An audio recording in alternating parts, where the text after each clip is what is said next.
So chat, I've been seeing that mods are asleep, so everybody's posting Bergie in chat. I'd love to see that. If you'd like to do a $5 Bergie train, if everybody in here, or even just a portion of the people in here, donated $5 to a Bergie train towards saving Sarah, we would hit that milestone and more. So let's get that train rolling as we start this Legacy of Kain Soul Reaver All Bosses run by Jaxler. Good luck. All right, thank you so much. Thank you so much, Satan. What's good, everybody? My name is Jaxler, and like Satan just said, I'm going to be showing you Legacy of Kain Soul Reaver, specifically the all. If you've never seen it, excuse me, hairball. If you've never seen this game before, this is a 3D action adventure game made by Crystal Dynamics. They're actually the same people who made the Tomb Raider games, if you're familiar. This was released in 1999 for PC, PlayStation 1, and Dreamcast, but we're going to be doing this run on the PC version. You may also be aware that this game got a remaster in December of last year. We're going to be playing on the original release of the game. They're kind of two separate leaderboards, two separate speedrunning games, if you will. And I just kind of prefer to play on the original release for this game specifically. This is also an all bosses run. The any percent run itself is kind of like not very marathon safe. And by the adjustments you'd make to make it marathon safe, you're pretty much already doing an all bosses run anyway. This is also just one of my favorite categories to do too, so really excited to share it with y'all. Time is going to start as soon as I select a new game, so I'll start counting from 3 and we'll start the timer on go. 3, 2, 1. All right, so all bosses, what does that mean? So in a normal any percent run, all you would technically need to do to beat the game is to meet Kain at the pillars and get the Soul Reaver, and then reach him at the end of the game and defeat him there. But in this category, we need to go and defeat 4 other bosses, which are Melchiah, Rahab, Duma, and what's that? Zephon. That's the last one. I was going through boss order there for a second in the wrong direction. So you can essentially think of those bosses as like Zelda dungeons, as you will. This is like the closest thing to it, like a Zelda all dungeons category that something like Soul Reaver would have. So, like I mentioned earlier, this is an action-adventure game, so you kind of start out as Raziel, a newly christened Soul Reaver, formerly a vampire, now a Soul Reaver. But he doesn't have too many abilities at the start of the game, but each time we defeat a boss or go further into the game, we get new powers and abilities that allow us to go to new locations, so I like to jokingly call this game Dark Gothic Legend of Zelda. That's going to upset some people who are really into this series, but don't worry about it. About this particular version of the game, the PC port that we're playing on actually lost analog support from going from console to PC. And so because of that, controlling this game is a little bit funky. I have 8 directional movement, so WSAD, and then I also have 2 distinct buttons to control the camera with a pan left and pan right button. And so because of that system and the way that zooming into first person mode works, it's going to lead to some kind of weird looking movement, but also some pretty cool tricks as well. So starting off, you're going to see I'm mostly going to be moving around by jumping. Jumping is a lot faster than our bog standard running animation, and during the early game, this is how we're going to get around the quickest. And we're starting off the game in kind of the spectral realm here. So one of the big mechanics of this game is that you can transfer between the spectral realm and the material realm in certain spots to transform the environment and solve puzzles. It's a really cool mechanic. But because of that, whenever we boot open the game or start a fresh file, we start in the spirit realm, and we're going to grab our first warp gate. These warp gates are going to allow us to fast travel later on, and it's going to save us a ton in backtracking later on. And then coming up here, we're going to get introduced to kind of the soul mechanic. So our health bar is actually at 0 right now. And so the way health in this game works is that when you're in the material realm, you slowly lose HP over time because, like, you're not from the mortal plane anymore. But you slowly gain health when you're in the spectral realm. And you can absorb the souls of enemies that you defeat in order to refill your HP. And so at the start of the game, it's just kind of trying to teach us how that system works. But with this soul well in particular, if I stand right on top of it in a specific spot, I can actually pick up the soul before it has the chance to spawn in fully, which allows me to skip a little bit of the animation. So I'm going to reposition here because I'm not quite in the spot. Yeah, and you can see it's not even properly spawning in the hitbox for it. It just automatically gives me the soul. And then we're going to see our first glitch check of the run here, which is a double crouch jump. So typically, in this game, you're only supposed to have 1 jump, but I got 2. And so how did I do that? So I mentioned earlier that you have two distinct camera pan buttons, and by holding both of them down, it forces a first-person perspective. You can delay this action from happening by holding down crouch. If you hold down crouch, the two camera buttons, and then press tab at the right timing, it will actually enable you to walk around in a sort of quasi first-person mode. And when you have this set up, once this glitch, it's called the breakout glitch, and once it's active, if you then let go of the camera buttons after setting it up, it will animation cancel you out of whatever you're doing. So in that example, I actually animation canceled my crouching high jump, and for a brief time, the game still thinks that I'm on the ground after the breakout glitch. So I can do another crouch jump, and that lets me double jump when I'm not supposed to. A lot of the level design is going to expect that I can only single jump, and so because of that, we can do a lot of really cool breaks with it. Alright, this is where we're going to first get the ability to transform back into the material realm. In the different realms, in addition to different level geometry and things changing in the environment, you have different properties for your character Raziel here, depending on whether you're physical or spiritual in a given moment. But we need to be physical here. Generally speaking, if we need to interact with objects in the world, we need to be in the physical realm. And that's important because we need to walk through a door, and we can't operate doors when we're in the spectral realm. We're also going to get introduced to water and the fact that at the moment it will send us back to the spectral realm immediately if we fall into it. But in the spectral realm, it actually has no hitbox whatsoever, which I think is a really cool idea. But coming up, we have a pretty intensive sequence. I'm going to be doing the breakout glitch again to cancel the animation of walking through the door, or opening the door, which allows me to walk through while it's opening and skip waiting around for that door opening animation. And you'll see me do that on a lot of doors in this game. Speaking of skipping waiting around, we are almost to that bonus incentive with a $50 donation from Toph, who says, Doodle, it's been so much fun getting to know you over the past few years modding together, and I'm truly honored to call you a friend. I'm so glad you're in a safer place now, and I love seeing so many amazing people come together to help get you to an even more secure place in your life. You deserve every single bit of love this community has to give. Give Rosie and Rupee some head pats for me, less than 3. And of course, those are Doodle's cats. Oh my gosh, thank you so much for your incredibly generous donation. That puts us only $4 away from the bonus run of Soul Reaver 2 that Jaxler would do at the end of this run. So, Chad, if you're getting in on that $5 Bergie train, you would be able to unlock it right now. Let's close that out. Alright, so going into this room, I did a double crouch jump to skip a cutscene, and then right here, I'm going to trigger 2 cutscenes at the same time with the breakout glitch. This causes them to play at the same time, giving me movement control during the second, and we also just happened to crush those vampires by dropping the block on them, which is one of my favorite enemy kills in the entire game.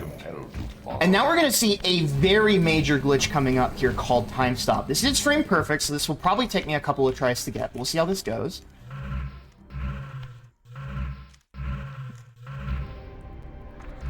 Need a specific setup here. Come on, Raz.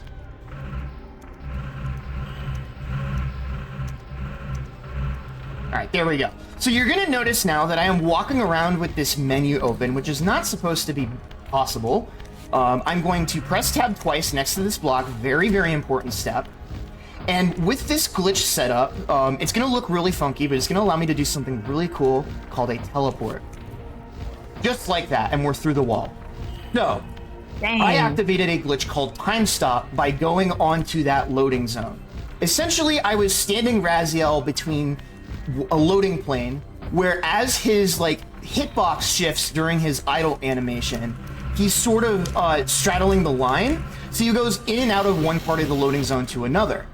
And so if you press the glyph select menu on the frame where you swap over, it sort of glitches out and allows you to walk around with the glyph select menu open. And when you do that, a couple of properties happen. First of all, cutscenes don't trigger. So by doing that whole sequence, I skipped about a 2-minute long cutscene. And then on top of that, it also stores a couple of things, such as the fact that I was last standing next to a pushable block. And so if I walk somewhere else and deload that block, it'll trigger the push-pull animation remotely and allow me to fling myself through the wall. And so right there, I did another cutscene skip. So there's a big area overview cutscene that takes about 30 seconds to watch right there that I just completely ignored right there. And so now we're just going to skip right by here. And we're making our way sort of to our first boss. But there is one thing we're going to want to grab on the way before we get to that part. So there's supposed to be a combat encounter here. Combat's really slow, the traditional way. So I'm going to try to double crouch jump out of bounds and then catch a loading zone here.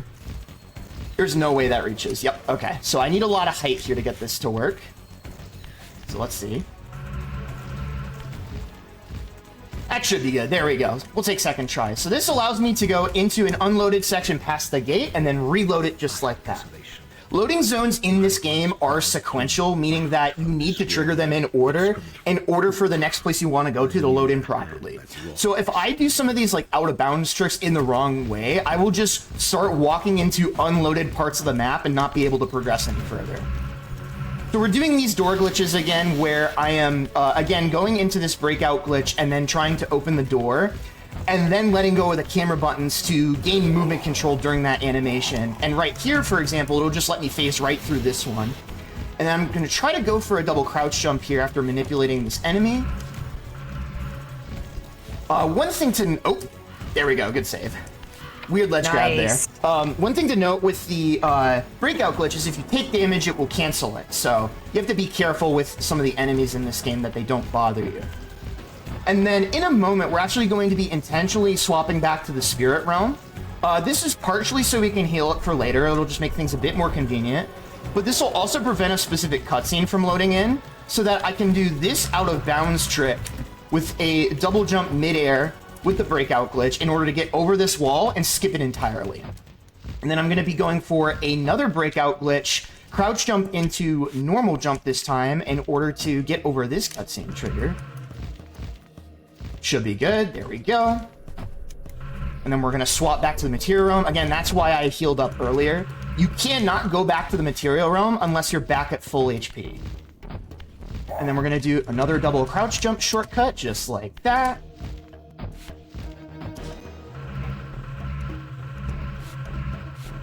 Alright, I had to do that one quickly enough, otherwise there is a vampire who will ruin my life there. And now we're going to grab another warp gate. This is the Milkaya warp gate.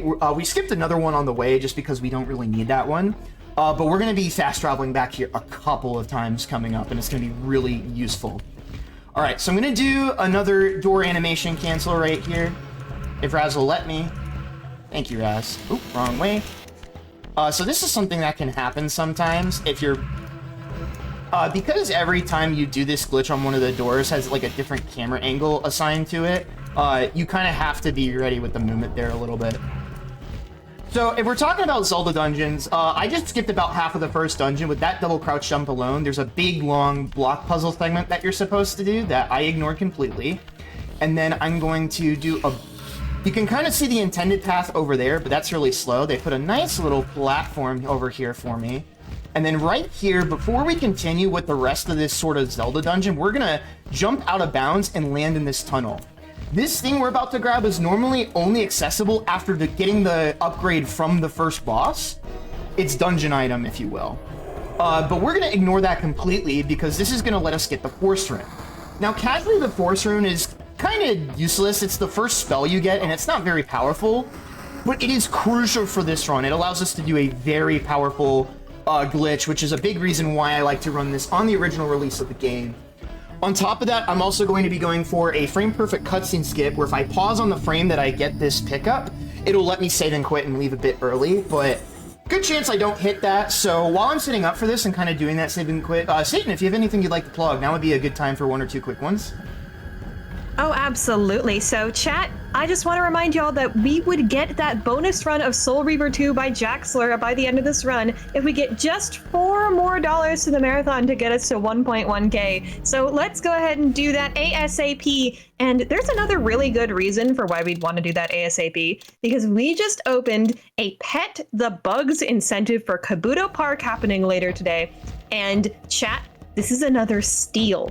$5 per pet. You heard me right. If you donate just $5, you get to pet the bugs, but it doesn't start until after that Soul Reaver 2 any percent run is met. So what that means is that a $9 donation would not only get that bonus run, but also unlock a pet for Kabuto Park.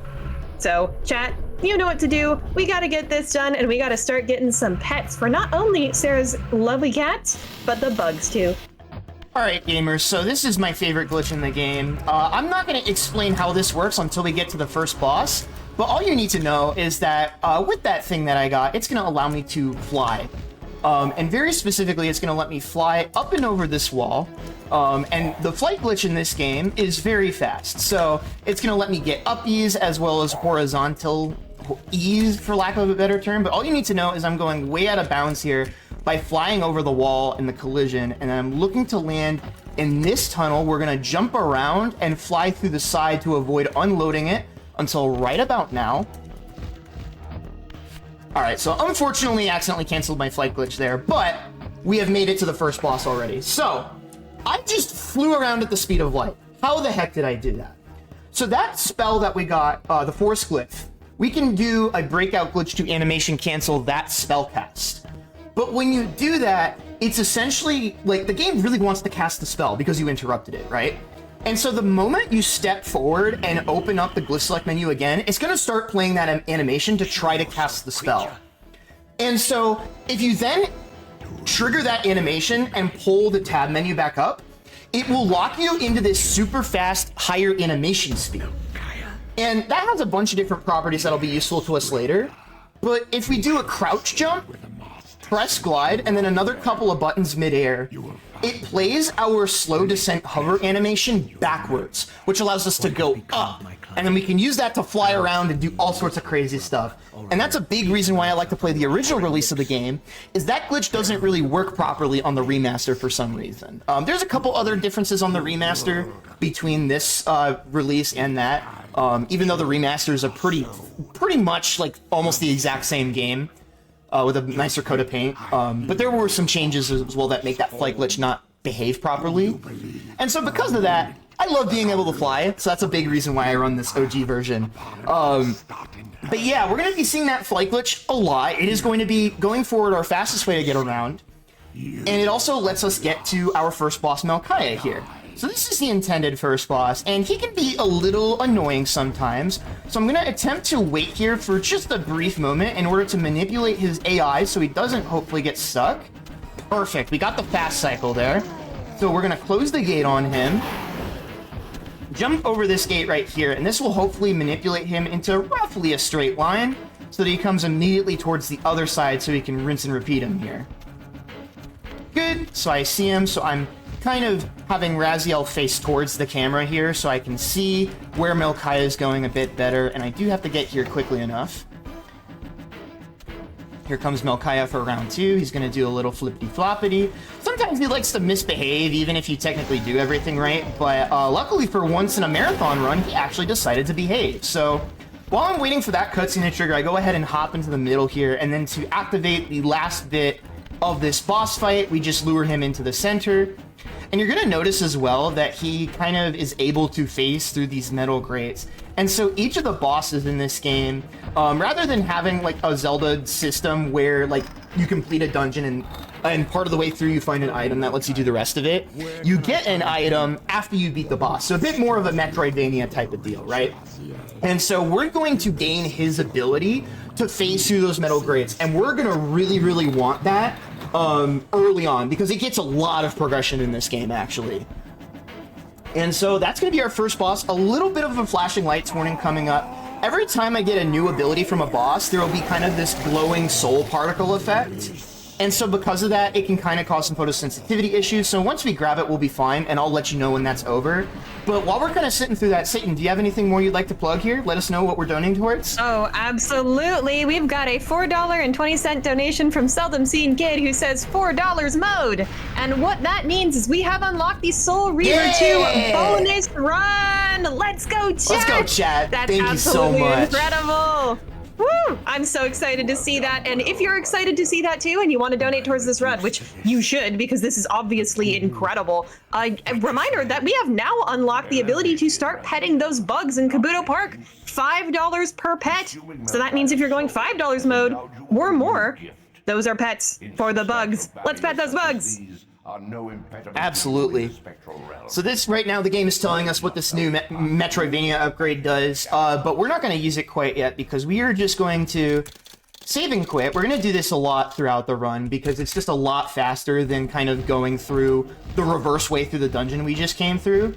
And now we're going to go take on the first Kain fight, actually. So we're actually doing things kind of in the intended order to start here, just because it so happens to be optimal. But the moment I get back into the material realm, I'm going to go ahead and set up the flight glitch again. A very important note is that for the most part, the flight glitch can only be done in the material realm because you cannot cast spells in the spectral realm. That's just one of the mechanics of the game, right? All right, and so from here, when I open the door, with this like speed glitch setup, it actually maintains it for me. There's a couple of key things that will cancel it later that we'll talk about in a bit more depth. But right there, I actually cancel into the spectral realm early because I do need to phase through this gate. But on top of that, that cutscene that we skipped at the very start of the run with that weird teleport glitch is still active, but it won't trigger if we're in the spectral realm. So I'm staying in the spectral realm for now to avoid a couple more cutscenes, and then we're going to do a double jump, glitch double jump up here, hopefully, game. Yeah, geometry's a little finicky here, so trying to get away with a slightly faster version there and getting punished. This is gonna let us get up and out of bounds, and then I need to make sure I fall through this door. If I don't, the rest of this chamber won't load properly and we won't be able to progress. And then we'll be coming up on our first Kain fight here. Something you'll notice as well is I actually don't animation cancel kind of this T-posing through the metal grate. It actually doesn't save any time if you do that. And generally I won't be, except for a few specific circumstances, doing the breakout glitch when I am phasing in and out of the spectral realm. And that's because sometimes when you do the breakout glitch with that animation, there's kind of like a weird, like, cone of influence around the transform point that will stick you in place. So sometimes it's actually not really worth it to cancel. It's not super long of an animation anyway. But this is Kain. He's kind of the big bad for us in this game. He was actually, there's kind of in the Kain series two protagonists. There is Kain, for which the series is named, and Raziel, who we are. So to give you some lore context, we were one of the first vampires that became a part of Kain's army after the first Legacy of Kain game, which is called Blood Omen 1. And somehow Raziel grows wings, and Kain's like, that's cringe, so I'm going to throw you into the Hell Dimension, where we put the rest of the gamers. And so that turns us into the Soul Reaver, and now we're really mad at Kain for justified reasons. And so because of that, we're going to have a showdown with him at the pillars here.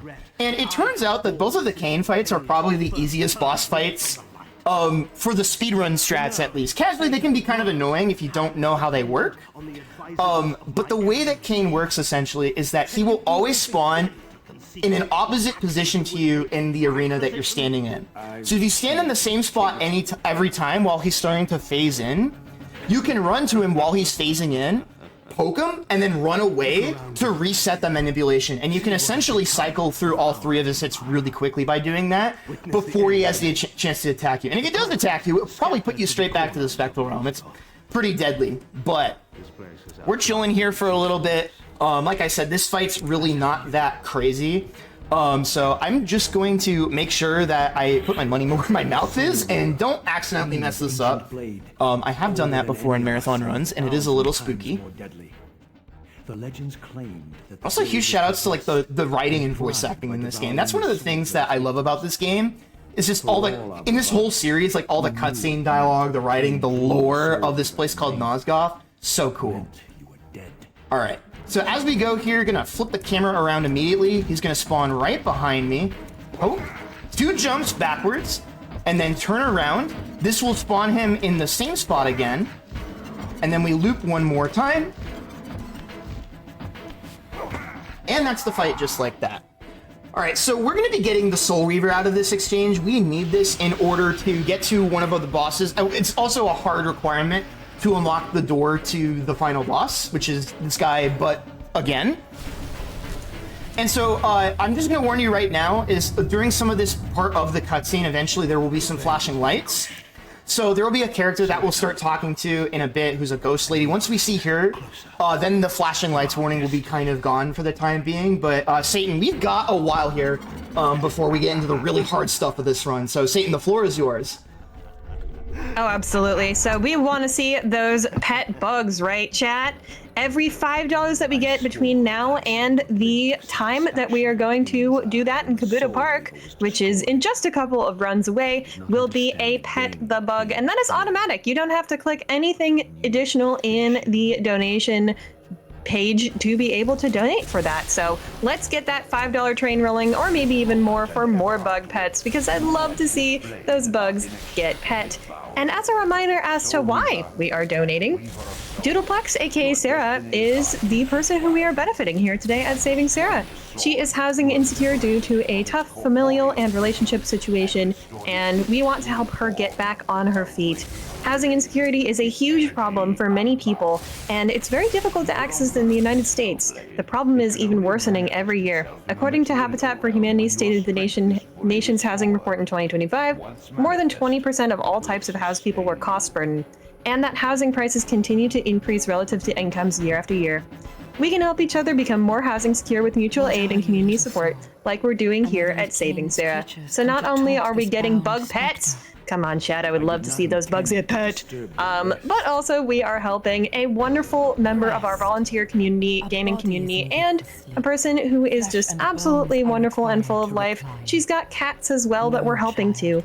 So thank you so much, chat, for all of your donations thus far. Let's go ahead and continue donating so that we can see those bugs get back. Exclamation mark donate in chat. Absolutely. All right, so coming up after this cutscene is going to be the first example of a glitch called Fly Stop.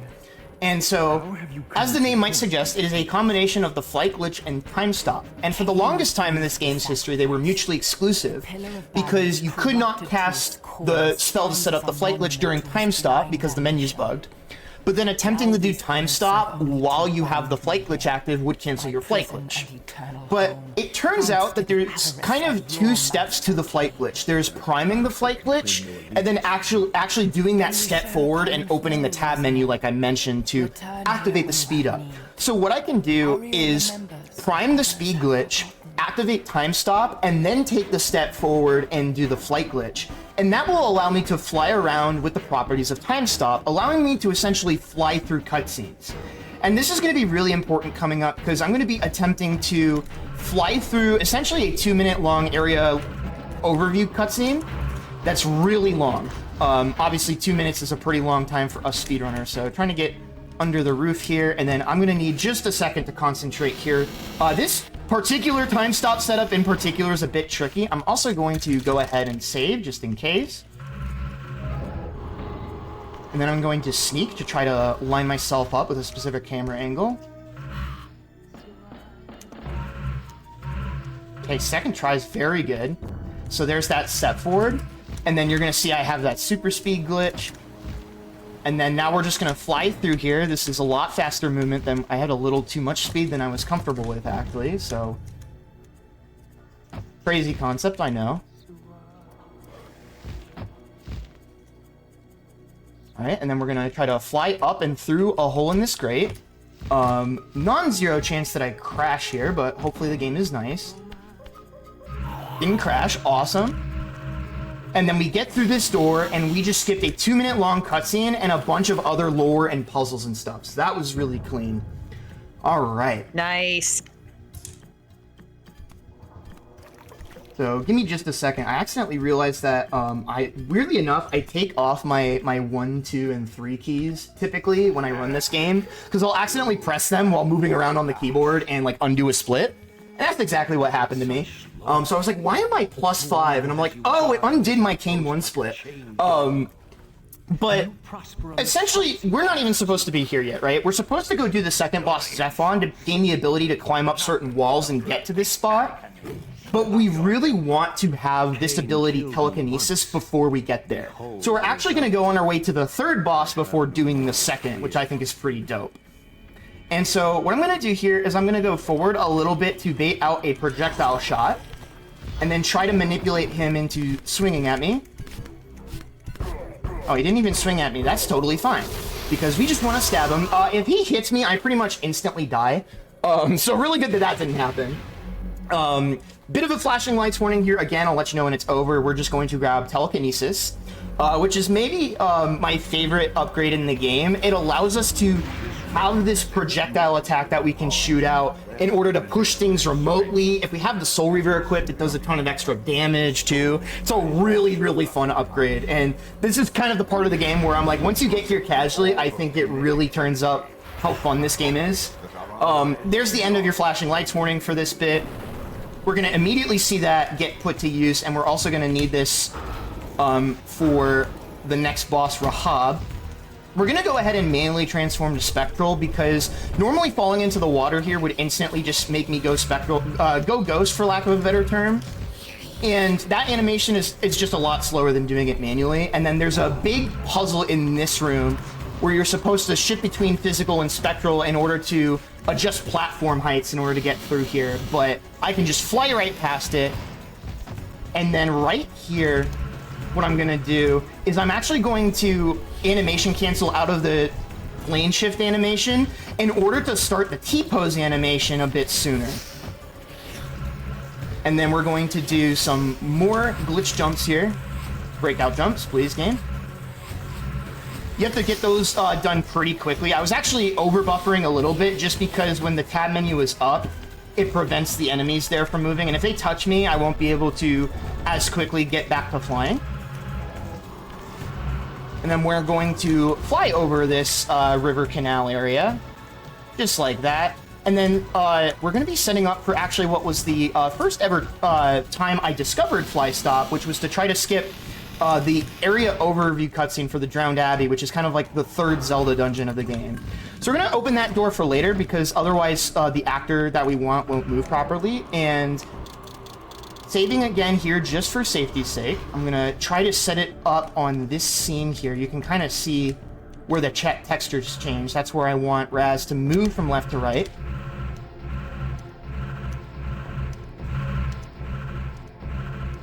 Come on. There we go. And then we'll activate flight. And as long as we have this trick active, an area overview cutscene here will just not play, which saves about 30 seconds. And then I can have a freebie way to cancel out a time stop by just pressing the interact button next to this chain, and it cancels out of the glitch for me. Something I didn't mention as well with time stop is the way that you typically cancel it is by performing the breakout glitch inputs. That will actually get you out of time stop, unless you do certain other things like watch specific cutscenes or what have you. And so we just basically skipped the entire third dungeon of the game because I'm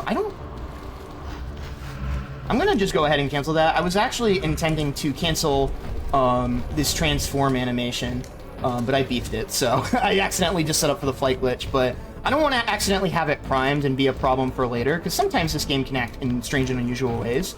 But now we're gonna go do the Rahab boss fight. So pretty much as far as the Zelda dungeon bosses go, other than the one we just got telekinesis from, and the first one, Melkaya, we really don't need the abilities of the rest of these bosses unless we were doing the 100% run. So because of that, at this point in the run, our goal is just to go between all the bosses, point A to point B, and defeat them as quickly as possible. And then once we take care of the last two after this one, then we can head towards the final boss. And so the way Rahab works is that with this projectile that we got, we need to break all of these circular windows in the chamber to shine enough light in to kill him, because this type of vampire is weak to light. And that's just how he rolls. I want to try to maintain the Soul Reaver as much as possible here. So the Soul Reaver works like a Master Sword in a Zelda game, hence the jokes I keep making, where you have it active until you first take damage in the material realm, and then you lose it. And when you have the Soul Reaver active, obviously your melees deal a lot more damage, but you can also like insta-joust to stab enemies, and the animation speed of your projectile is actually faster too. So I want to shoot as many of these projectiles I can before I take what's essentially a guaranteed hit from Rahab, and then you'll kind of see me use the regular telekinesis animation for the last three. So we're gonna get some great dialogue here from Raziel and Rahab. This is just peak cinema. Hume. Seraphim, Rahab, the antithesis of all we ever believed in. It matter. We were lost. He saved us. Saved us from what? From ourselves. I love how good the writing is compared to how goofy his face looks there. But I'm gonna try to set up my camera here to get 5 shots off here. Turn my character model over a little bit. And you can kind of see how much slower the base telekinesis blast is. Oop, my die. Okay, we're good. And that's Rahab taken care of. Awesome. And so there will be a small flashing lights warning. This is like the least bad out of all the boss soul pickup animations. But I'll let you know, it'll be over within, I'd say, about a minute here. So if that's still an issue for you, I'd probably say look away for the next 45 to 50 seconds. But Satan, I'm just going to be doing another save and quit after this boss. So the floor is yours if you got anything to update us on. I am waiting with bated breath to see our first pet come in. Come on, chat. Remember that every $5 we have donated from now up to the end of Kabuto Park gives us pets for bugs. And we can get up to 27 pets, chat, if you are very ambitious. But remember that even just $5 gets us 1 pet. So but go ahead and type !donate in chat. That would be amazing to be able to get us some pets and, of course, to help Sarah. And I also just wanted to talk real quick about the upcoming runs on the schedule, because before Kabuto Park, we have quite a couple of great runs as well that you can donate towards while you're getting those pets in. We got Super Hot up next and Void Rot. My gosh, those are some classics. We have an absolutely great block and the Soul Reaver 2 bonus run after this one too by none other than Jaxler, because y'all donated for that. Thank you so much, chat. Alright, so we've got a relatively new trick that I'm about to show you all here. So it's based on an existing trick that we've had in the run for the game for a while now called Spirit Airlines. And I mentioned, yes, it is called Spirit Airlines.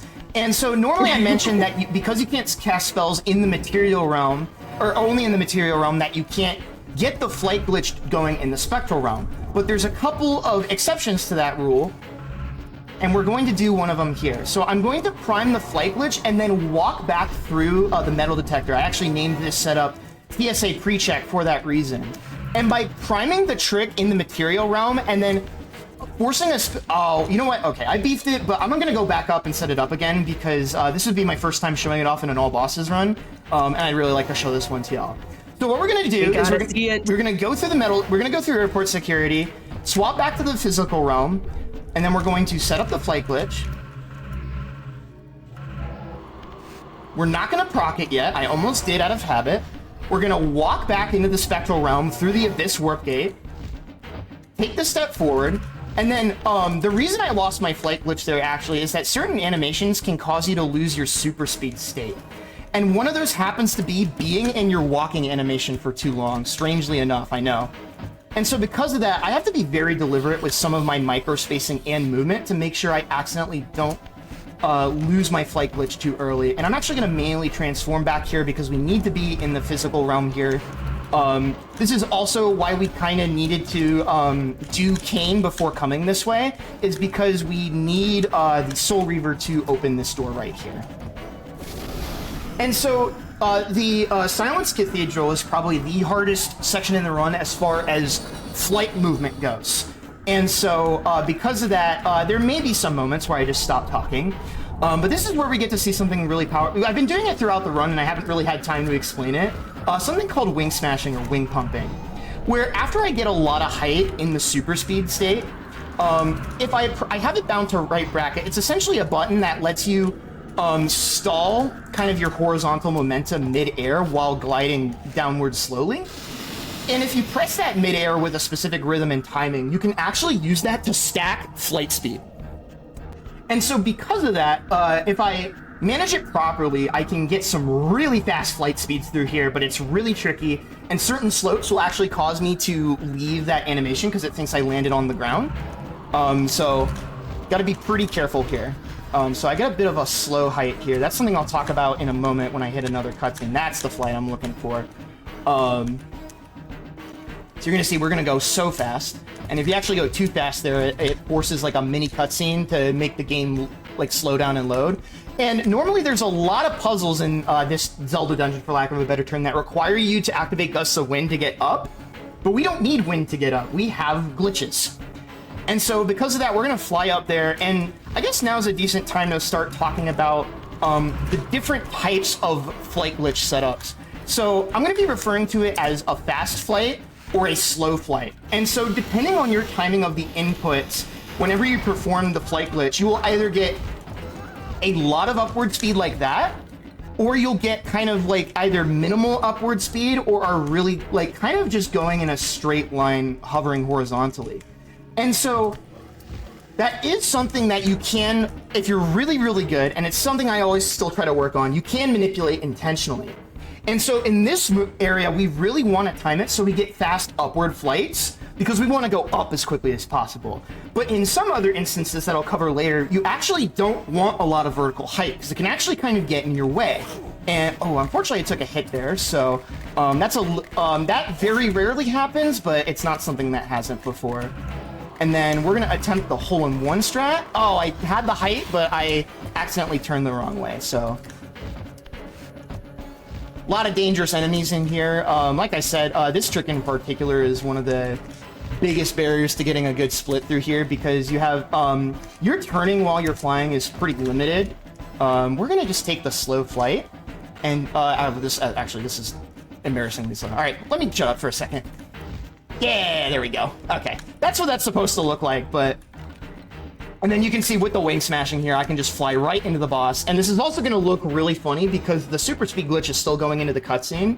So its idle animation is just, you can see it's happening a lot faster, as I'm kind of mimicking right now. But we made it to the Zephon boss. And so I mentioned earlier that it was really important to have telekinesis up to this point. And the big reason for that is that the way this boss fight works is he has these big upper claws by his past his ribcage that come up from the ceiling. And you make them vulnerable by damaging and breaking them with your melee attacks. This makes him vulnerable, and he'll like spawn a vampire spider egg, and then you set it on fire and you throw it at him. But it takes a while to manually melee his limbs. So with the Soul Reaver version of the projectile, it actually becomes really fast to deal with. But unfortunately, I did take a hit, so I'm debating, should I reproc Soul Reaver? I probably should reproc Soul Reaver just to be safe. Actually, no, I'm not going to. So, the Soul Reaver projectile allows us to hit these claws without actually having to engage with the boss normally. So we can take care of pretty much all of them, hopefully in advance, and then grab the egg and just kind of rinse and repeat his cycles through. That being said, the regular projectile versus the Soul Reaver equivalent of the telekinesis does half as much damage, so it will take 2 hits per claw instead of 1. But as long as we stay far enough away from him, he kind of just can't really bother me. So we're gonna be just fine. So we're just chilling We're gonna out. be just chilling out for a second here. So honestly, Peyton, while I lock in here, how are we doing on petting the bugs? Oh, I would love to see some pets come through. Come on, chat. And you have even more reason to get pets now, because we have just opened a new milestone to upgrade to all dungeons and key sanity for the Legend of Zelda: A Link to the Past run that is happening later today by TGH. That is a randomizer. So if y'all would like to upgrade that randomizer to an even harder version of it, and it is already very difficult, you will have to get to $1,225 on the marathon by the time that starts. So that means that every donation towards the marathon will both get us more pets and will get us closer to that milestone. It is a 2-for-1 deal. Chat, let's go ahead and donate towards this incredible run. Say some love for Jaxler. Maybe tell me your favorite airline in honor of Spirit Airlines. Skip. I would really That's love awesome. favorite airline donations. And please tell me why my favorite airline, Southwest, is the wrong choice. If you like somebody other than Southwest, or Southwest game come through. Come on, favorite airline donations. Let's do it. I want pets. I want to upgrade that randomizer. ! Donate in chat. I respect the Southwest pick. I'm biased against it just because they don't really fly a lot through my local airport, so I can't really, They are called Southwest yeah. after all. Yeah. Alright, and that takes care of Zephon. That was maybe one of the worst Zephon fights I've ever had, but I probably should have gotten the Soul Reaver there. But you live and you learn, right? And so now we're going to head to Doom. So that ability we got allows us to climb craggy walls and surfaces, but that's never useful to us because we can fly over every such instance, which I really appreciate. So that's kind of why we save Zephon for later, but now we're going to head to Duma. And so Duma is going to be pretty tricky because not only are we going to have to do a fly stop to get in, but there's going to be a lot of other cool time stop stuff going on afterwards as well. So here's what we're going to do. We're going to start with the flight glitch. And luckily for us, they left us a warp gate right outside this boss arena. So we're going to take that instead of saving and quitting. And then we're going to head back to kind of the primary first warp gate. And then I'm going to make sure I cancel out of my super speed glitch, because sometimes when you have the speed glitch going into one of these warp gate unlocks, it will make it impossible for you to do the breakout glitch, and that would be really bad. So we're going to go ahead and go through here, and then the moment I step through the portal, I'm going to save just to be safe.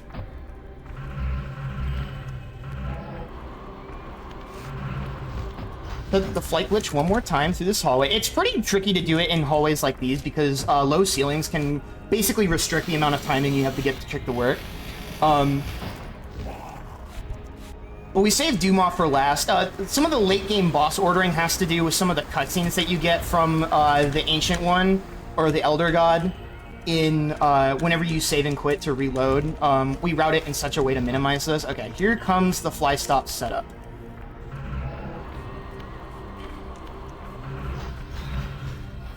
One's pretty tricky. Okay, that's really good. Now we gotta fly. Good flight angle. Something to note as well is whenever I'm in time stop, I have no control over my camera. So I have to rely on the camera turning automatically for me here. Let's try this one again. I'm gonna go way out here. Just to be safe, because I'm basically flying into an unloaded section and then reloading it once I get past the door. Past that door would be a 2-minute long cutscene, which is the big thing I'm trying to skip. But while we're in time stop, I can also make use of this opportunity to go past this loading trigger, cancel in and out of the tab menu. This will actually unload this blast door right here, which is normally closed until the puzzle I do right here. If the game will give me the flight glitch, thank you. And so we just skipped about half of the dungeon by basically unloading that blast door and waltzing our way through it. The blast door is normally opened by this cutscene sequence where we activate the furnace and blow it open. And this is a required step in defeating the Duma boss fight. But typically there's like a bunch of block puzzles and then a whole alternate area that you're supposed to go to with its own like cutscenes and stuff. It's really, really slow. And I also had to do that sequence of events very specifically because of the way that I'm flying through some of these cutscenes in time stop. If I do it wrong, it will do kind of what I mentioned earlier and cancel my ability to set up the breakout glitch until I like reset the game. And so now we're gonna go fly to the other side of the dungeon to go trigger the boss fight. And so as you can see with the wing smashing and the wing pumping, we can go really, really fast. So we just went from like the west side to the, or I guess, is it north side to side? I don't know. We went from one side to the other within a matter of seconds. And then in this room, there's a material spectral realm puzzle where you have to shift around to make platforms appear at different heights. But we're just gonna fly through it. And then right here, I'm gonna activate the speed glitch, but not start flying right away. One of the cool things with the speed glitch is it actually, come on, game. So I mentioned it increases all of your animation speeds, including your falling animation. So that allows us to kind of like fall like a rock in a pond and just sink right to the bottom there. And then we skipped another really big portion of the dungeon by just flying over that gate in the material realm and knocking that over. And then right here, I'm gonna do the breakout glitch on this door to skip the door opening animation. This is specifically so I can do a double crouch jump over a cutscene trigger that would normally foreshadow kind of the Duma boss encounter here. But by doing that, weirdly enough, it is maybe the only game. Thank you. It's maybe the only example in a video game ever of a one-sided cutscene trigger where going through it one way will trigger it, but going through it the other way won't. It is very strange. I've never seen that in any other game I've played, which, I don't know, fun gaming fact. So this boss fight, unfortunately, it's gonna... So, I promise you this is way more interesting and difficult than it looks. But it's gonna look like I'm walking around a lot, and that's because I am. The way that Duma works is to kill him, you need to take him back to that furnace room we were in earlier and light him on fire. And to do that, we need to have him close enough to us to chase after us and lure him to that side of the building. Doing that's really hard. So if he's too close to you, he'll do a slow walking animation, which can lead to other weird AI behaviors. But if he's too far away, what he'll do is kind of like the Doomfistle, where he smacks the ground, and then that can stun you if you're not already on the ground. But also, you just have to wait for him to do that attack, right? And so because of that, I need to walk a really thin tightrope between far enough away to have him do the full speed run animation, but not too close or too far for him to do other bad stuff. So you're gonna see me try to space this out. And then you'll see he kind of pauses a little bit every time he takes a stride. And so that's what can be really tricky about trying to time this. And so every now and again, I'm inputting a crouch input to force myself to slow down to keep him in range. And typically the corners are where he'll do something rude. Like he's probably... Oh, okay, we saved it. He really wanted to do a Doomfistle there, so I had to stop him.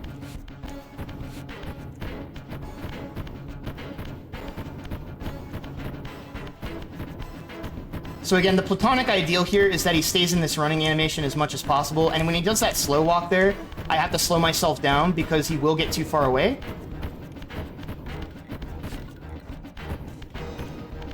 It's worth noting as well that this guy does a boatload of damage, so I have to be very careful. Pause there a little bit.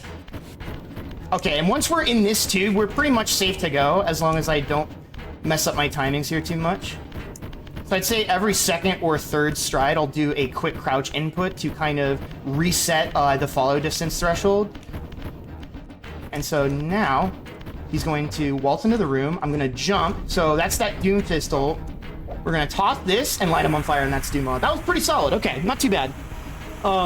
He can be really rude there sometimes, but now we're going to light him on fire. And he doesn't think to run out of the room during this really long animation for some reason. So he's going to get burnt to a crisp and give us an ability called Constrict. It allows us to activate some kinds of switches in the environment, but we're going to skip all of the puzzles that are required to be used with this ability. So again, it's all bosses, so we need to take care of them. Another brief flashing lights warning right here. This one will last about 30 seconds, but after this, I need to save and quit and reload so I can make my way towards the final gauntlet of the run. So Satan, while we're here, floor is yours. We are on the final split of the run. It is a long split, but final split of the run. So what do we got coming up, Satan? Oh my goodness.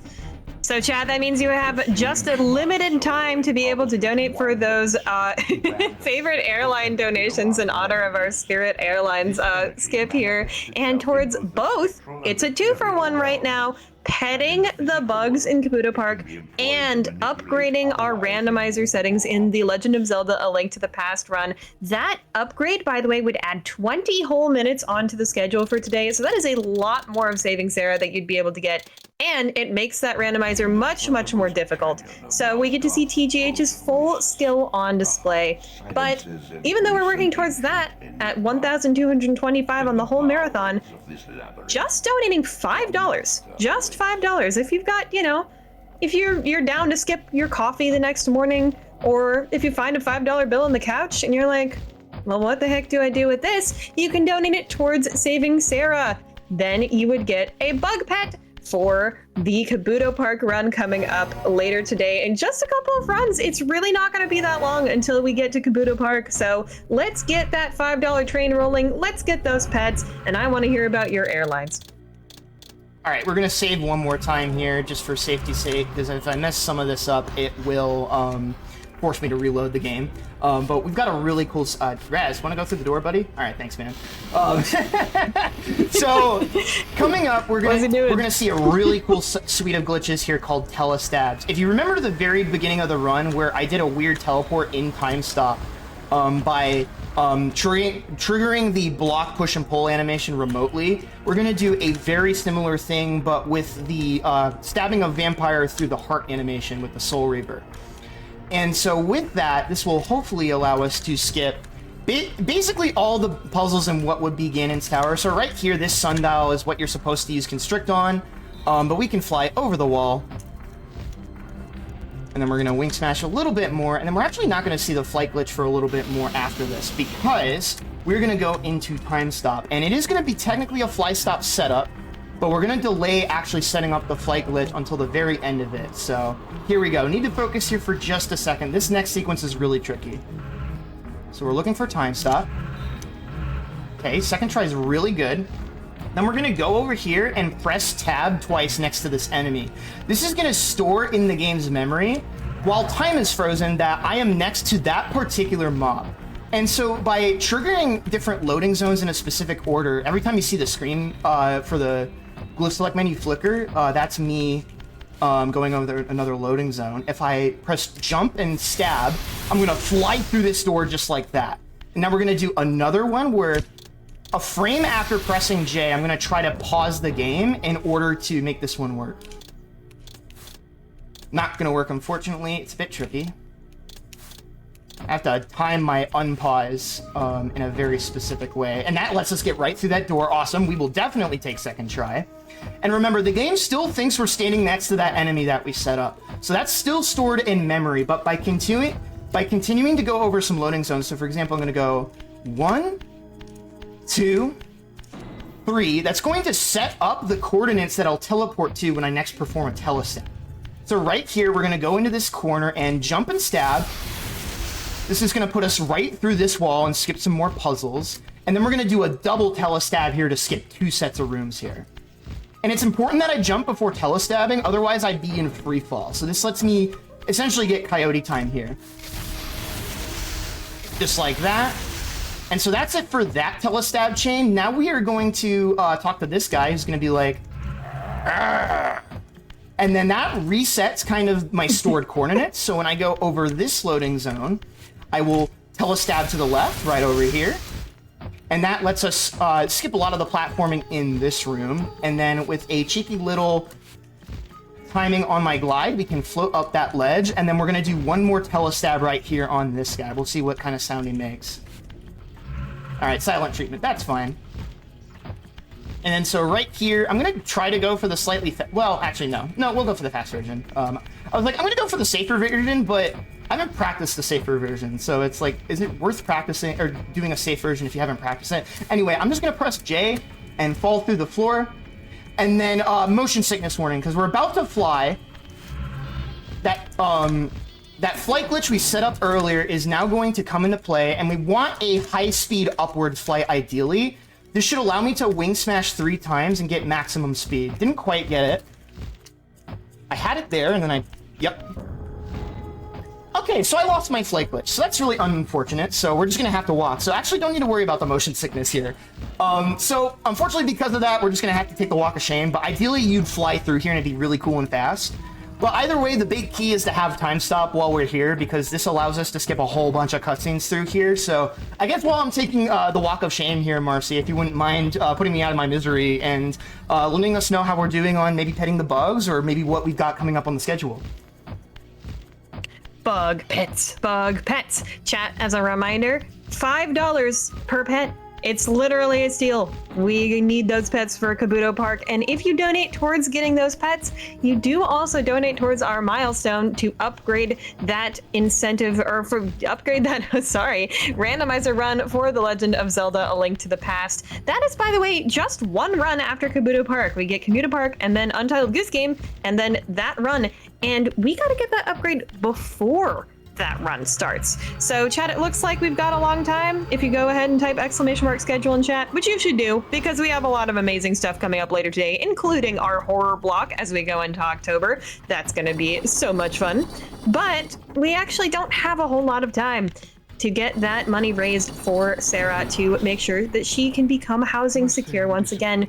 Her and her cats as well. We've got 2 cats that Sarah owns, Rosie and Rupee, and they deserve some pets too. So maybe we can get Rosie and Rupee some pets as well as we pet the bugs in Kabuto Park. Remember that every $5 donated towards saving Sarah will get us another pet if you donate right now. Yeah, so we have made it to the final boss now. So we are, there's really not that much left of the run actually here. The biggest thing being cutscenes. So Interestingly enough, one of the big things with this remaster that came out in December is that you can actually skip cutscenes now in Soul Reaver 1 and 2, which we'll see when we get to the bonus run. But you might be kind of like wondering why I don't run the version that lets you skip these ultra-long cutscenes. And I think I mentioned this earlier, but the flight glitch obviously doesn't work in Soul Reaver 1, the original release. But I also, weirdly enough, I feel like because the cutscenes are not able to be skipped with a button, it makes the run more interesting because you have to find other ways to skip some of these cutscenes. So, you know, I know that might sound really weird coming from a speedrunner, but like, I don't know, it adds this really cool element to the run and it makes it really special to me. Unfortunately, though, we do have to sit through this cutscene bit here while we wait. So this is kind of Kain just revealing to us that, so we've gone through this whole like journey of discovery, killing our brothers because they slighted us, sort of thing. And then absolute cinema. Again, you need to play this game. Go check out the remaster for both this game and Soul Reaver 2. They're both on Steam. I don't want to spoil too much of what's going on here or just like over-explain it because I would like for you to experience it yourself because it's absolute cinema. No bias whatsoever. It's absolute cinema.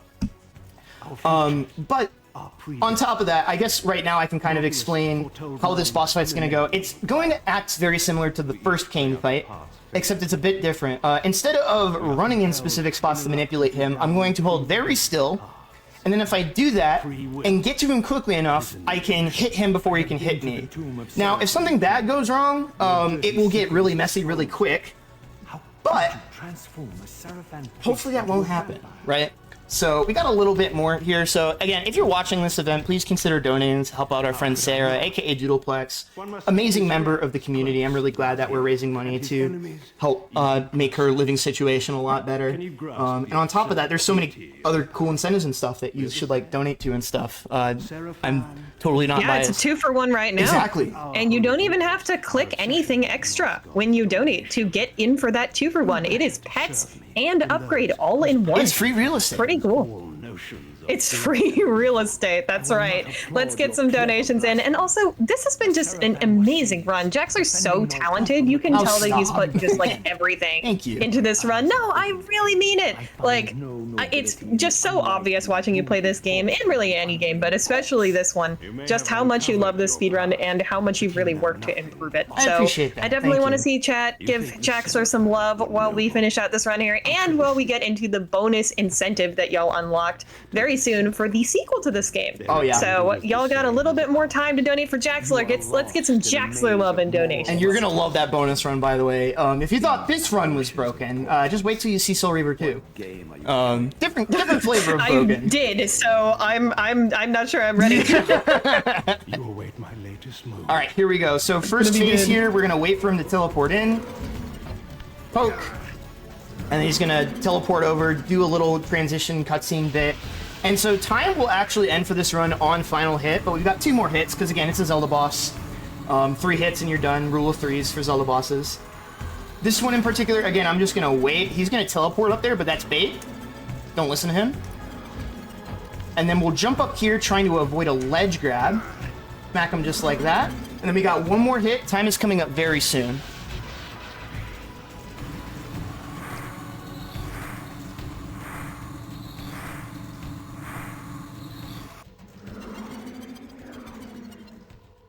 All right, we're gonna wait for the sound.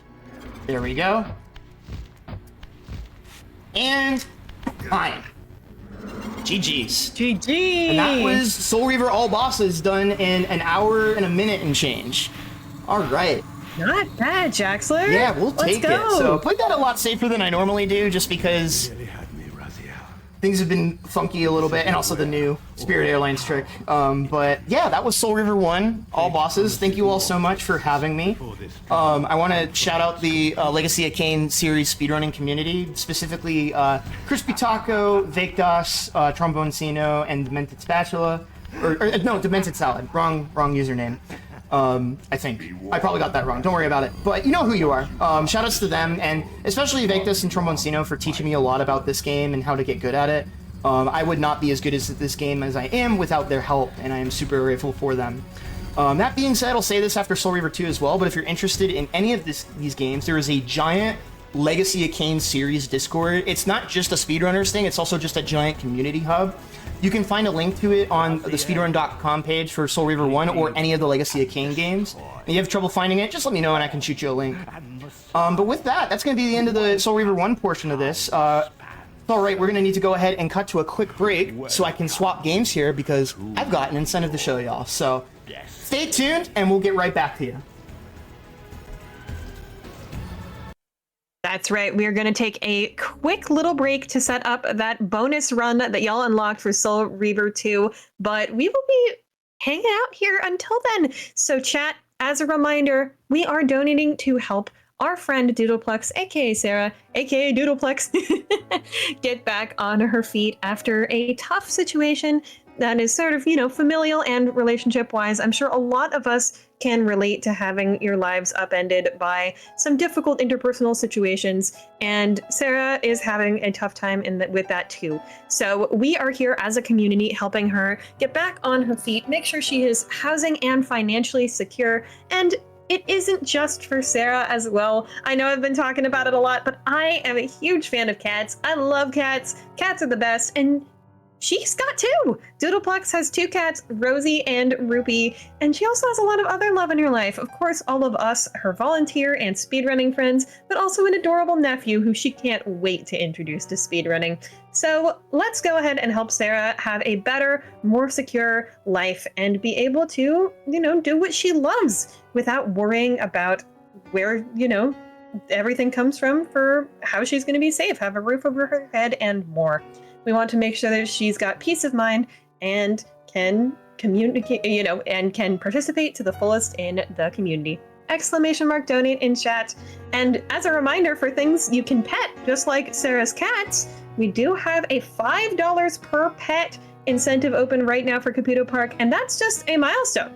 So that means that you don't have to click anything. You don't have to do anything extra. When you go to the donate page, you just donate $5 or more, and you unlock those pets. Oh my gosh, technically, I do want to say a little technicality. You could donate $4.80 and get our first pet as well. Because we do have 20 cents hanging on that $1,100 total that we've got right now, which, by the way, so incredibly generous, chat. You have absolutely blown us away, and we are so excited to see where we can get to help Sarah by the end of this marathon.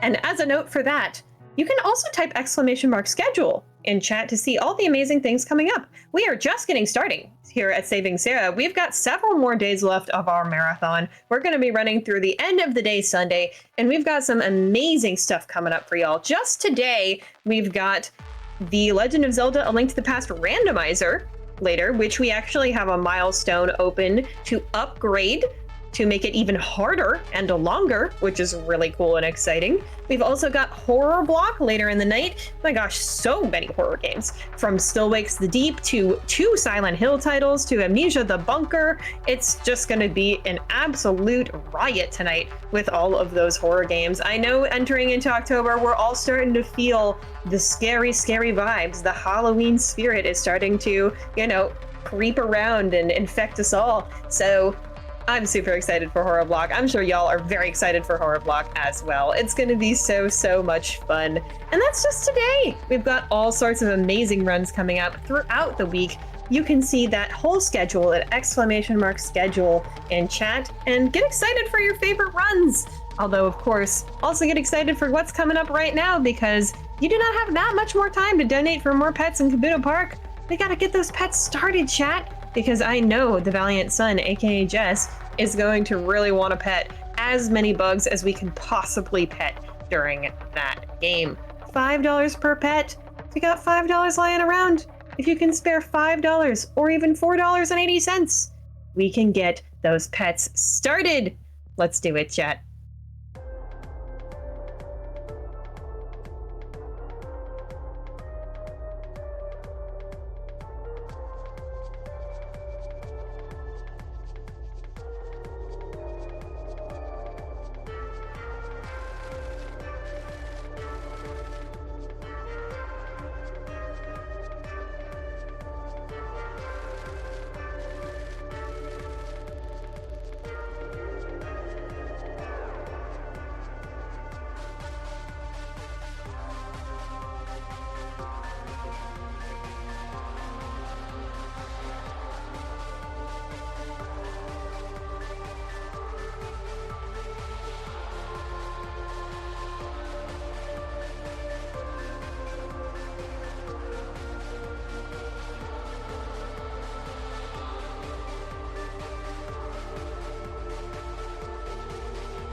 chat. This is what you've been waiting for. This is what you donated for. We are here with the bonus run of Soul Reaver 2. Let's go, Jaxler. All right, welcome back, everyone. Thank you so much for your donations to get this incentive met. This is going to be a bonus any percent run of Soul Reaver 2 of the remastered version that came out in December, like I mentioned in the previous run. So, the remastered version, the big thing with this version and why people choose to run this over the original is because those skippable cutscenes I mentioned earlier, I mentioned them being a cool thing about Soul Reaver 1, but for this game, they are even longer. They're peak cinema. But I don't want to spoil anything, right? So don't want to do that to you. But on top of that, some of the tricks are actually basically the same as Soul Reaver 2 original, but easier and more bufferable. I won't really have time to explain all the nuances of that because this is a very short run. But we're just gonna go ahead and get into it. So we'll start same kind of countdown I did earlier. So let's get going in 3, 2, 1. So Mobius there, straight out of Soul Reaver 1 to 2, is going to say, "Where am I?" And "Where am I?" is walking through walls. And so this game also has the breakout glitch and time stop, but it has different properties. So we have unlocked the ability in Soul Reaver 2 to walk through walls after we set up the breakout glitch and use time stop. So what I'm going to try to do is set myself up in this wall so I don't accidentally unload anything. Similar to Soul Reaver 1, if you don't go through loading zones in the proper order, the next area won't load and you'll be stuck. So basically what I'm doing is I'm activating the breakout glitch, and with the breakout glitch, when I let go of the breakout state and set it up properly, it will force the glyph select menu to open up immediately, pretty much immediately after, as long as I pause and then hold down the left bumper that I have that menu assigned to, it'll pretty much do it for me instantly. And so right here, there's going to be some more enemies that spawn. So there's 2 ways to get the breakout glitch in this game. The first way that we did, and only do a couple of times, is by getting on a small ledge and then casting telekinesis, which will force us off the ledge and allow us to walk around in first person. And then the other way is just by going into first person and pressing the button to lock onto someone. That's how easy it is to get the breakout glitch in this game. And you'll notice as well as I'm playing on controller, a lot of times in Soul Reaver 2, you are moving around a lot in the breakout state. And so because of that, you actually want to be able to, I'm just going to open this door so I don't immediately die. Not a big deal. I was trying to do a trick to jump through that door with the time stop state, but no big deal. I just don't want to take damage here.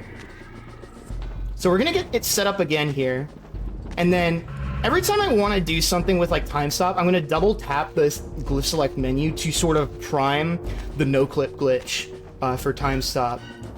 And so right there, I did a jump and then let go of breakout to fly through that wall and then canceled it again so that I could turn the collision back on.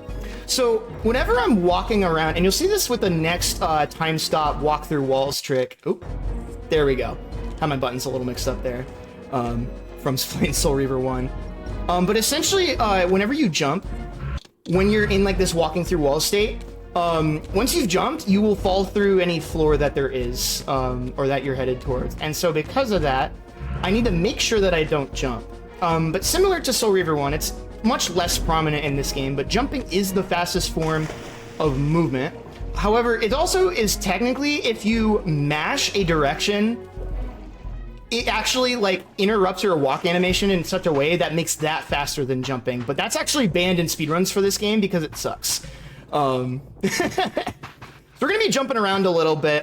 Essentially the way that this run in this category works is that we're supposed to get these elemental reavers that allow us to do puzzles and access the next major story sequence, but because we can like jump and walk through any wall in the game, all we need to do is just travel through time so that we can access the final boss. So we're just kind of going from point A to point B to different areas that have these like time travel devices. And then once we travel time, we can go from there to our next destination and so on. So we're going to be jumping here for a little bit, but coming up is the only time you're actually going to see a double crouch jump in this game. That is a trick that carries over in this game, but it really isn't useful in this category. And technically I probably shouldn't go for this, but the cope in me is saying if you do it perfectly, it maybe saves time. So we're going to try to show it off anyway here. There we go. So Maneuvering around with the D-pad is really tricky. You have to do it with the D-pad, otherwise it will also cause the camera to go haywire. Nice, there we go. So there's the double crouch jump. And then we're just gonna be jumping around for a bit more, skipping some cutscenes that would literally save us minutes to not have to watch. But yeah, we're just gonna be running for a bit. You're gonna see me do a couple of more time stops, including a couple of those door glitches as well, where I just kind of jump through doors. But this one we want to see on purpose because it'll automatically transition us into the spectral realm after we skip that cutscene, which lets us set up this time stop in a moment. I have to be really careful not to be too close to this wall. Otherwise, if you're on certain collision, it won't let you trigger the menu opening because it doesn't think you're on solid enough ground. But we're just going to be, there's going to be 2 more examples of me jumping through a door in the time stop state. One of them's a little more risky than the other, but I will probably try to go for it anyway for swag's sake. But Satan, while I'm moving through here, in an attempt for me to focus, how are we doing on petting the bugs? We're doing great because we have a $15 donation from Anonymous with no comment, but that is absolutely wonderful because that means we have unlocked our first 3 pets for Kabuto Park.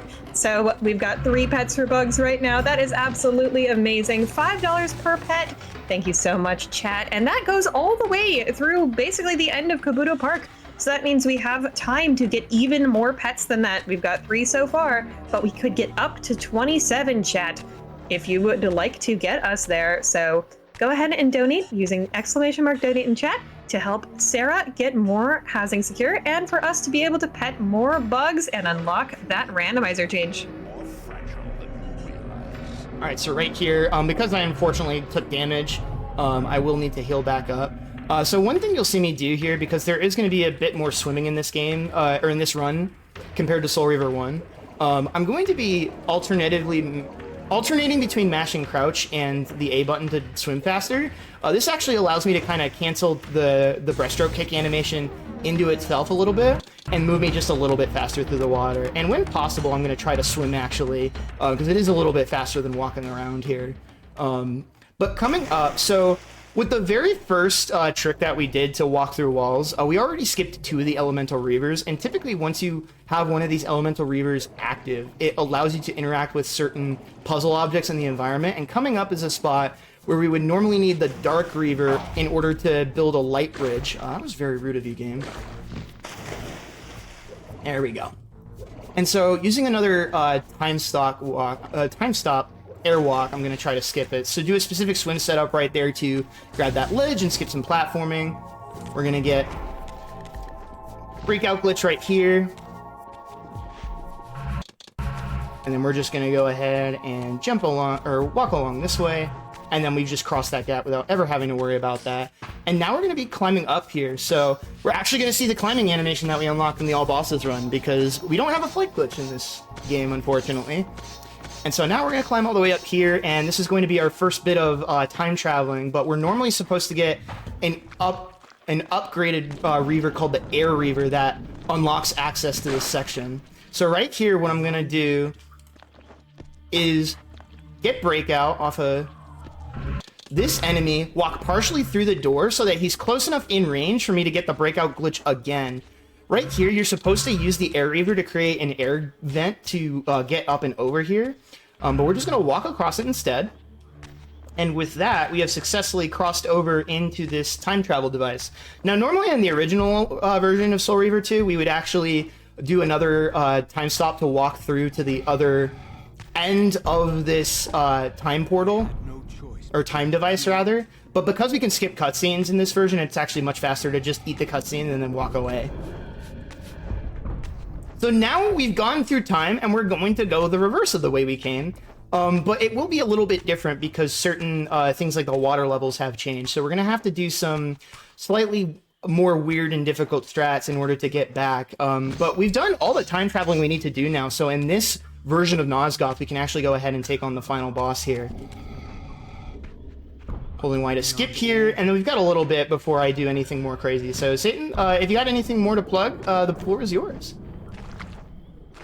Yeah, I just wanted to remind chat that not only are we doing $5 per pet for Kabuto Park, but also we have another milestone incentive open to upgrade The Legend of Zelda: A Link to the Past randomizer by TGH. That one we would get at $1,225 on the marathon, so we are just under $1,000 or just under $110 away from that. So if you're donating for pets, you're also donating to make that randomizer quite a bit more difficult, which is pretty cool in my opinion. I would also love to see maybe if we could sneak in an airlines donation or two before the end of this run. That would be really, really fun. I think Jaxler deserves that. I would appreciate it greatly. So we did another airwalk there to skip another platform where we're supposed to get up there with the Air Reaver. And then that jump right there, low-key, is actually one of the hardest tricks in the game. It looks like just a regular old platforming jump, but even with like the intended way you're supposed to do it, the distance you have to cover is so tight that it's really easy to fall down there. So really glad that didn't happen. And I went for the risky single jump version as well because I was feeling myself a little bit. But now we're going to be swimming a little bit more here. So that airwalk in particular, I have to do a special kind of way where I set it up a little bit. Okay, I have never seen that animation before. That was funky. I might clip that later. Anywho, so we're going to swim a little bit more. Again, we're kind of mashing both the crouch and the swim button in order to get faster breaststroke kicks. That's how swimming works in real life. Don't at me. I was a distance swimmer in a past life, and based on the breaststrokers I had to swim with, that I can guarantee you that that is accurate. Anyway, so our next goal is to kind of just head back towards the final boss, but there is one more Reaver we would be supposed to have to grab. Wow, I'm doing bad with words right now. There's another Reaver upgrade we're supposed to get called the Fire Reaver, in order to melt some ice and unlock the way to the final area and final boss. I forgot I need the breakout glitch. Thank you, game. But we're gonna avoid that as well here. But we got some pretty cool uses of time stop on the way through here. We're gonna jump back through this door like we did earlier. And you saw that because I kind of canceled that time stop part of the way through the door, it kind of let me back into my running animation, which let me move just kind of like a little bit faster. Sometimes you can get kind of stuck on that door collision. And then I'm going to kind of do the reverse of the time stop I did earlier. Just like that. And with time stop as well, I have to be very careful with where I position my setups for it, because if I hit a wall, it can kind of make the glitch not work. But on top of that, if I miss a loading zone, it can be very dastardly and devastating. So making our way through here, there's going to be a bunch of enemies coming up that I'm going to have to avoid. And then hopefully once I take care of them, I can set up another time stop airwalk setup, and then I'm going to be hopefully jumping out of it with the coyote time that you get after you cancel it. And that'll let me kind of like skip there's a lot of like kind of bendy hallways in this overworld bit here. So you kind of saw right there, I took damage right there, canceling my time stop. Was a little close to that tree there, which could have actually caused me a problem. There we go. And then we jump right through and we're out of there. Good. Awesome, awesome, awesome.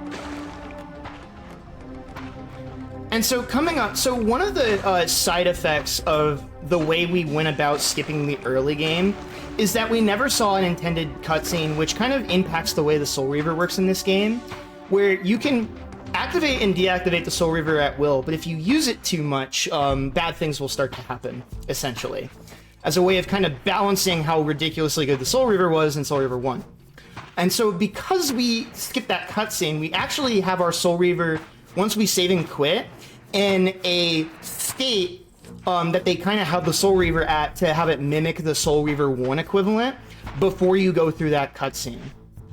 So we're going to do a big airwalk right here to walk over to a save point, and then when we save and reload, it'll give us back the Soul Reaver, which is really dope.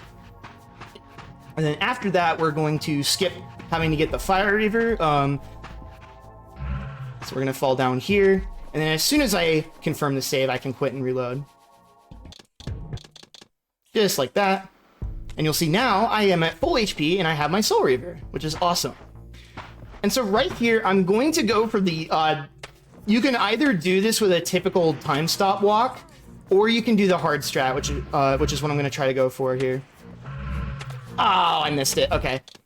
We'll go for the regular setup now. So I wanted to try to go for that because I might have been close to PB pace if I hit that. but that's okay. We'll do the safe version. It's always worth going for it, right? Exactly. Rude? Okay. Oh, and you see right there, I got hit again, which means it canceled me out of time stop.